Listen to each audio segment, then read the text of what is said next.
जय माता दी मित्रों, आयुष ज्योतिष संस्थान में आपका स्वागत है। मित्रों, आज हम बात करेंगे तुला लग्न के 12 भावों में गुरु का क्या फल होता है। मित्रों, तुला लग्न की कुंडली में गुरु तीसरे भाव यानी पराक्रम भाव का स्वामी और छठे भाव यानी रोग रिप ऋण भाव का स्वामी बनता है।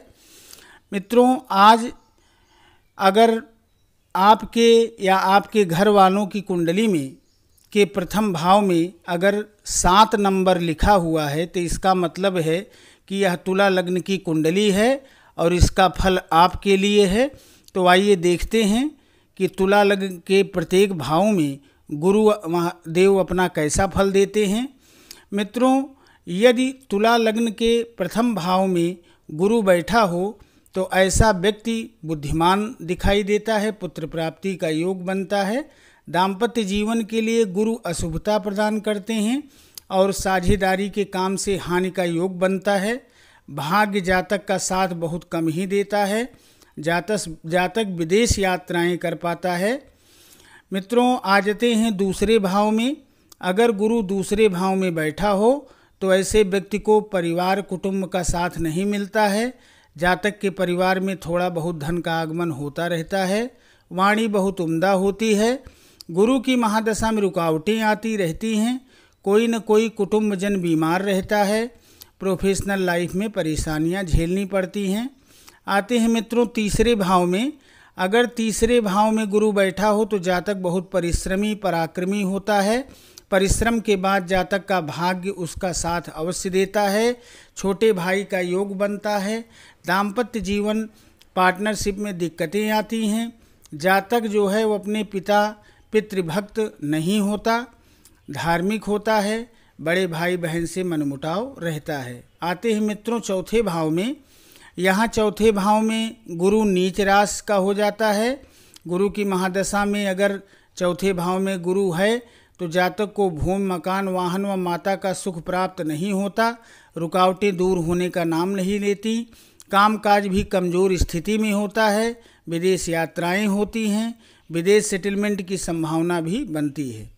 आते हैं मित्रों पंचम भाव में। अगर 5वें भाव में गुरु बैठा हो तो पुत्र प्राप्ति का योग बनता है। जातक का स्वास्थ्य खराब रहता है। पिता व बड़े भाई बहन से संबंधों में खटास आती है। जातक का मन अशांत रहता है। आते हैं मित्रों छठे भाव में। अगर यहाँ छठे भाव में गुरु बैठा हो तो छोटे भाई का स्वास्थ्य खराब रहता है। कोर्ट केस हॉस्पिटल में खर्च होता है। दुर्घटना का भय बना रहता है। प्रतियोगिता में बहुत मेहनत के बाद विजयश्री हाथ आती है। प्रोफेशन बदतर स्थिति में आ जाता है।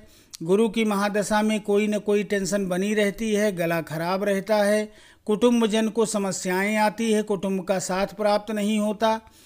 और यदि शुक्र बलवान होकर शुभ स्थिति में हो तो विपरीत राजयोग का निर्माण होता है और अधिकतर शुभ फल ही प्राप्त होते हैं। मित्रों, आते हैं सप्तम भाव में। अगर 7वें भाव में गुरु बैठा हो तो जातक जातिका का जीवन साथी समझदार दिखता है। व्यवसाय व साझेदारों से लाभ प्राप्ति का योग नहीं बनता। बड़े भाई बहन से संबंध अच्छे नहीं रहते। जातक सूझवान दिखाई देता है। मेहनती होता है। छोटे भाई का योग बनता है। मित्रों, आते हैं अष्टम भाव में। अगर 8वें भाव में गुरु बैठा हो तो यहाँ पर गुरु होने से छोटे भाई का स्वास्थ्य खराब रह सकता है। जातक के हर काम में रुकावट आती है। फिजूल का व्यय होता रहता है। कुटुंब का साथ नहीं मिलता। धन की हानि होती है। भूमि मकान वाहन के सुख में कमी आती है। माता के साथ संबंधों में भी कड़वाहट रहती है। जातक के घर से दूर रहने का योग भी बनता है। मित्रों, आ जाते हैं नवम भाव में। अगर 9वें भाव में गुरु बैठा हो तो जातक आस्तिक होता है। पिता से संबंधों में कड़वाहट आती है। गुरु की पंचम दृष्टि से जातक सूझवान दिखाई देता है। सप्तम मेहनती और नवम दृष्टि से पुत्र प्राप्ति का योग बनता है। अचानक घाटे की स्थिति बनती है। स्वास्थ्य खराब रहता है। मित्रों, आते हैं दसम भाव में। अगर दसम भाव में गुरु बैठा हो तो जातक का प्रोफेशन उत्तम नहीं रहता। धन परिवार कुटुंब का पूर्ण साथ मिलता है। जातक को भूमि मकान वाहन व माता का पूर्ण सुख नहीं मिलता है। कंपटीशन कोर्ट केस में देर से विजय होती है और रोग से छुटकारा मिलता है। आते हैं मित्रों एकादश भाव में। अगर गुरु 11वें भाव में बैठा हो तो अपनी महादशा अंतर्दशा में बड़े छोटे भाई बहनों से संबंध मधुर नहीं रहते। पेट जो है, पेट में घुटने में छोटी मोटी बीमारी लगने की संभावना रहती है, जो बाद में तो ठीक होती है। पुत्र प्राप्ति का योग बनता है। जातक बहुत मेहनती होता है। दाम्पत्य सुख में प्रॉब्लम आती है। पार्टनरशिप से घाटा मिलता है। आते हैं मित्रों द्वादश स्थान में। किसी भी कुंडली के 6, 8, 12 भाव ठीक नहीं होते तो मित्रों अगर गुरु 12वें भाव में बैठा हो तो हमेशा कोई न कोई टेंशन बनी रहती है। छोटे भाई का स्वास्थ्य खराब हो सकता है। मन परेशान रहता है। माता को कष्ट होता है, माँ को कष्ट होता है और मन परेशान रहता है। कोर्ट केस हॉस्पिटल में खर्च होता है। दुर्घटना भय बना रहता है। गुरु की महादशा में व्यर्थ का खर्च बना रहता है और हर काम में रुकावट आती है। तो मित्रों आज हमने तुला लग्न के 12 भावों में गुरुदेव अपना कैसा फल देंगे इस विषय पर चर्चा की।